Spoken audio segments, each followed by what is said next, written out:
Good morning, everyone. This is Chris Amos with Winding Road Magazine, and I would like to introduce my new Miata. So I picked this up earlier this spring, and I've kind of been setting up for track use as a track day car, autocross, and kind of a back road canyon carver.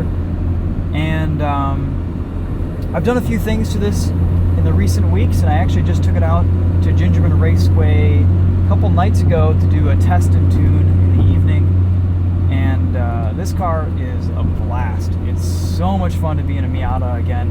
This is actually my first Miata. My dad's owned one for a really long time, and so I kind of grew up driving these cars, but I've never really owned one, and this has been a really great opportunity to kind of learn the ins and outs of the car and to kind of start setting one up for track use.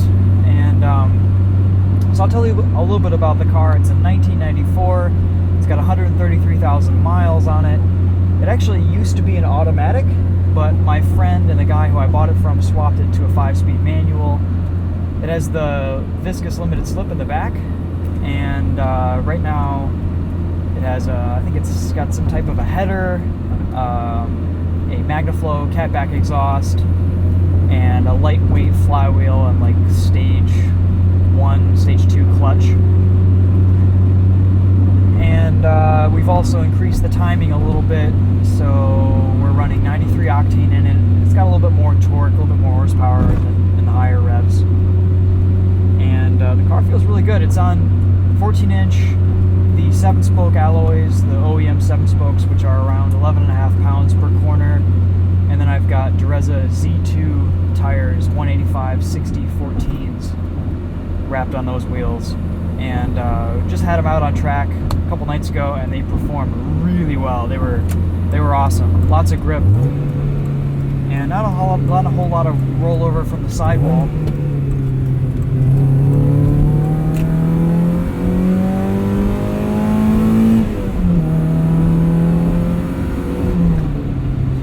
For a Miata, man, this thing pulls pretty decently.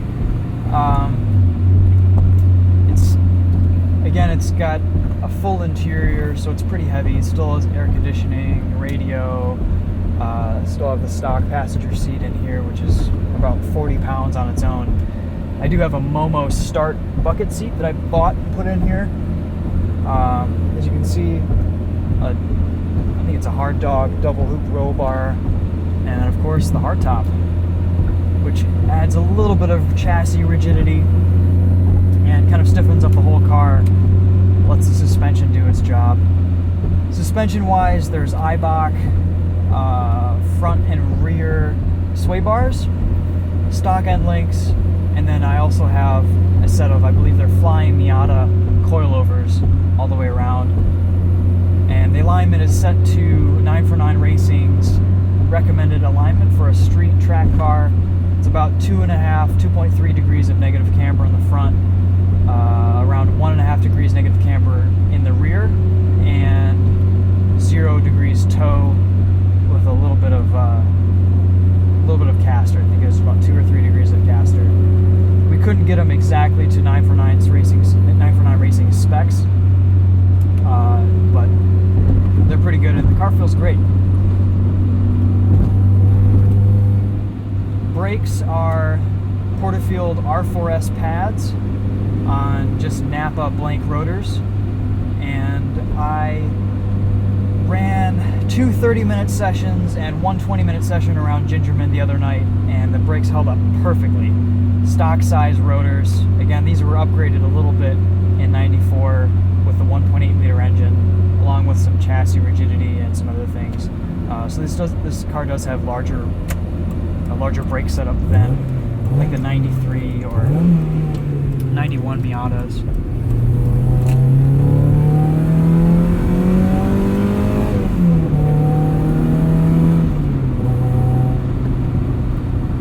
And I also did some stainless steel lines from Goodwin Racing.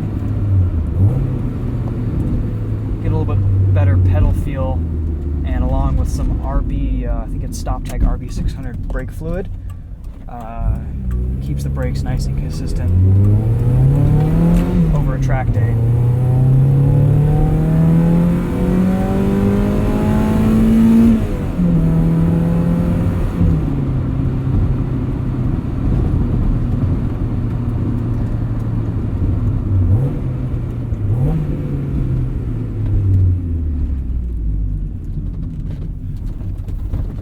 I really love these 5-speed transmissions. I know the 6-speed has slightly shorter gearing, and from a performance perspective, they're probably a little bit better, but I never really liked the action on them, and the shifting was always a little bit vague and not very consistent.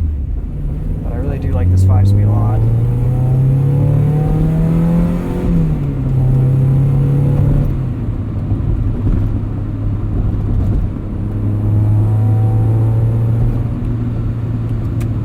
I did drive this car once when it was an automatic, and it was terrible.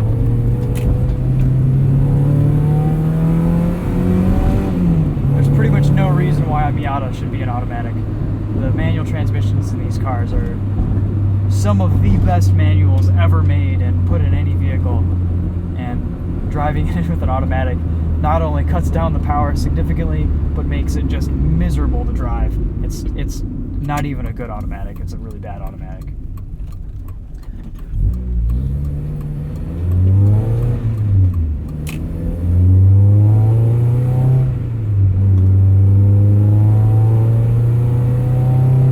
So that's pretty much the general information on the car. It drives really well. It's so much fun to hustle around a racetrack and around on the street. We'll do a video with a top off, and I'll do convertible mode so that you can hear the exhaust a little bit better. For now, I'll just roll down the window here, and hopefully you can kind of hear it on this overpass.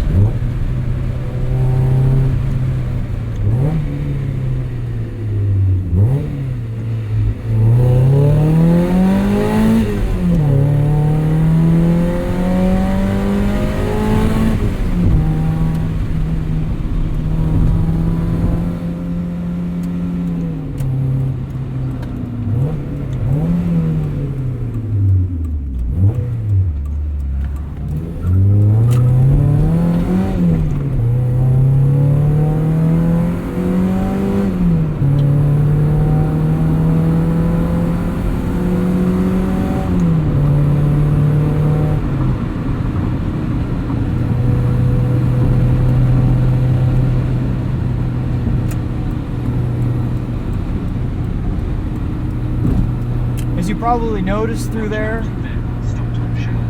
the ride is set up to be actually pretty soft, and the fact that we're riding on 14-inch wheels helps a little bit too. And that's kind of what I wanted. Michigan roads are so bumpy and so rough these days that I wanted to kind of find a good balance between a suspension setup that would work decently while on track, but also be pretty comfortable for the road and for street use. And these Flying Miata coilovers do a really good job of soaking up the bumps. The damping on them is nice.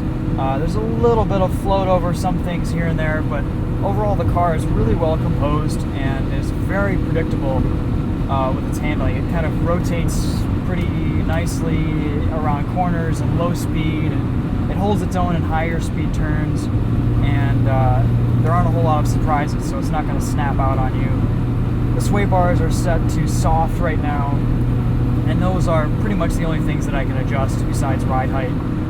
These are the non-adjustable dampers, and so I might play a little bit with sway bar settings at my next track day. But for now, I'm just going to enjoy the car how it sits. It's pretty much all dialed in, everything's set up really well, and it only pretty much took a weekend to get it all ready. So before this car was lifted up about 3 inches on some spring spacers, or spring perch spacers, and maxed out on the coilover. So it had about this much fender gap, and it was on winter tires for some extra ground clearance, and it just rocked all winter. My buddy and I were gonna do some ice racing with it, but unfortunately we didn't get any ice, barely any snow all winter here in Michigan, and that just didn't happen. So we slammed it, put some brakes and tires on it, and now it's the track car. So I might track the BRZ this summer a little bit, but honestly, with this car being the way it is and it being so cheap to run and reliable, this is going to be the track car. I can run it without any concerns for a 30-minute session around any of the racetracks here in Michigan, and really, I have no complaints about it performance-wise. It's a little bit slower than the BRZ. I think around Gingerman I was running 149s, and in this I was running a 155 as my fastest lap. So it's about 6 seconds slower on a kind of a more power-oriented track. But if I get it around Waterford Hills or Grattan, it should do, maybe it might bridge the gap a little bit better, maybe even be a little bit quicker than the BRZ on a handling course like Waterford. So we'll see what happens. For now though, I'm just enjoying the car, and everything's pretty much all dialed in. So thanks for watching, guys. We'll see you in the next video.